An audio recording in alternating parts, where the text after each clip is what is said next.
Vamos falar agora com Reinaldo Azevedo. Boa noite, Reinaldo. Você viu, João Dória abriu as suas intervenções nos Estados Unidos, dizendo que não era pré-candidato à presidência da República. Logo depois, afirmou que poderia ser. Hoje, ele e Geraldo Alckmin divulgaram uma selfie feita no avião que pertence ao prefeito de São Paulo. Afinal, além do querosene gasto do jato, qual é o saldo, Reinaldo? Boa noite mais uma vez. Boa noite, Boris. Olha, vamos lá. Estamos aqui, né, aqui atrás, olha, o Maquiavel, né? É uma pena que boa parte dos políticos brasileiros não tenha lido nem o Pequeno Príncipe, né? Quanto menos o Príncipe, do Maquiavel. Mas eu estou citando Maquiavel porque ele, num dado momento, pergunta: um príncipe deve honrar a palavra empenhada? E a resposta dele é: depende. Depende das circunstâncias, né? Depende um pouco do pensamento, como está na obra do vulgo, como ele chamava o povo, né? É claro que o Dória foi eleito para ser prefeito de São Paulo.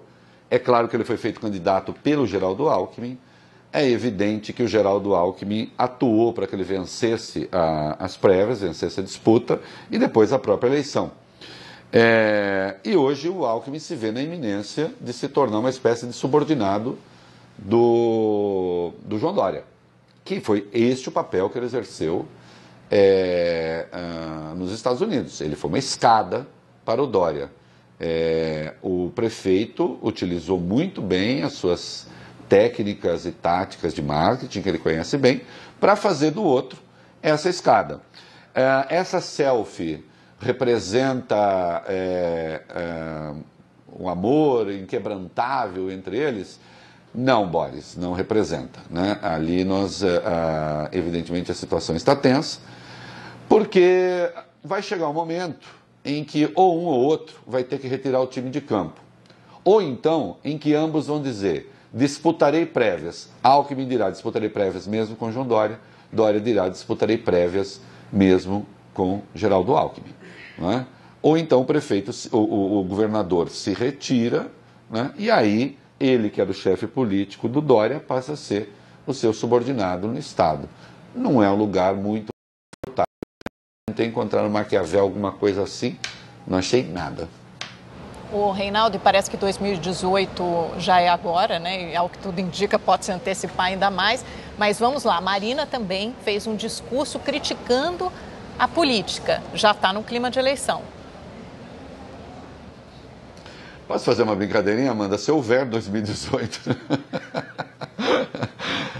Eu lembro um pouco daquela piada, como é que é? Deus está morto, Marques está morto, e eu mesmo não me sinto muito bem, não é? Então estamos um pouco vivendo esse clima de terra arrasada. Mas, de qualquer modo, a Marina se posicionou e ela fez um discurso hoje atacando aqueles que fazem discurso contra a política. Logo, evidentemente, o recado é para o João Dória. É uma aposta que a Marina está fazendo, que será o Dória o candidato do PSDB. Então o cenário, que até ontem eu cheguei a comentar ligeiramente aqui, começa a se desenhar do seguinte modo: haverá um candidato do PSDB com um discurso mais à direita, que talvez congregue partes do PMDB, e depois ele vai ter que entrar numa luta com o Jair Bolsonaro, na disputa por esse eleitorado conservador. Haverá o candidato das esquerdas, do Lula, o próprio Lula ou do Lula, né, das esquerdas, um candidato só, eu acredito, e Marina Silva surgirá como a terceira via, aquela contra todos os radicalismos. Ela vai tentar ser a nossa Macron.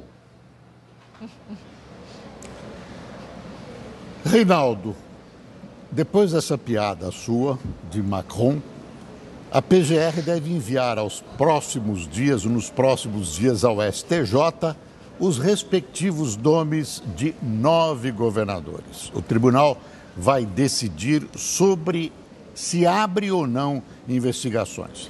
Aí eu vou ler a lista de nomes, que ela é interessante. Beto Richa, PSDB Paraná; Luiz Fernando Pezão, PMDB Rio; Fernando Pimentel, PT Minas; Flávio Dino, PCdoB Maranhão; Geraldo Alckmin, PSDB São Paulo, Marcelo Miranda, PMDB Tocantins, Raimundo Colombo, PSD Santa Catarina, Marconi Perillo, PSDB Goiás e Paulo Artum, PMDB Espírito Santo. E aí, Reinaldo, o que dizer a esse respeito? Olha, Boris, como você vê, tem para todos os gostos aí, né? Uma lista ecumênica. Eu ouvi os depoimentos dos delatores dizendo respeito a todas essas pessoas. E posso dizer o seguinte, há aí acusações, e nem vou entrar aí, as pessoas pesquisem, mas porque senão teria que ouvir a pessoa. Bom, há aí acusações em que o delator diz, olha, eu dei dinheiro para fulano e em contrapartida ele fez tal coisa para mim. Nesse caso você tem corrupção passiva. Há o caso, por exemplo, do Geraldo Alckmin. Eu dei o dinheiro, mas ele não fez nada para mim. Nesse caso, a Caixa 2 não dá para evidenciar corrupção passiva. E há casos, e antes que alguém diga, porque é tucano falar isso, não, eu vou falar de um sujeito de esquerda, do PCdoB, o Flávio Dino. A obra que dizem que o Flávio Dino teria, na qual ela teria atuado em benefício do Odebrecht, sequer foi feita, né? Então, a acusação que pesa sobre o Flávio Dino é uma acusação impossível. Eu antecipo aqui, ele será inocentado ou simplesmente o processo nem será aceito, né? Então, virou a lista, também essa, a lista do fim do mundo, são os pecados que a Procuradoria-Geral da República foi cometendo ao juntar todo mundo no mesmo saco, a tornar tudo igual, ninguém é diferente, nenhum político presta, a política não presta. E, infelizmente, os fatos começam a conspirar a favor dessa tese. Ela é falsa, mas ela é muito verossímil, né? Sempre lembrando, querido ouvinte, que o verossímil não quer dizer o verdadeiro. O verossímil quer dizer apenas aquilo em que uma grande maioria ou todo mundo acredita, ainda que seja falso. E aí não interessa, se todo mundo acredita, em política passa a ser verdadeiro e as consequências são sempre imprevisíveis. Obrigada, viu, Reinaldo? Ansiosa para falar com você amanhã. Boa noite.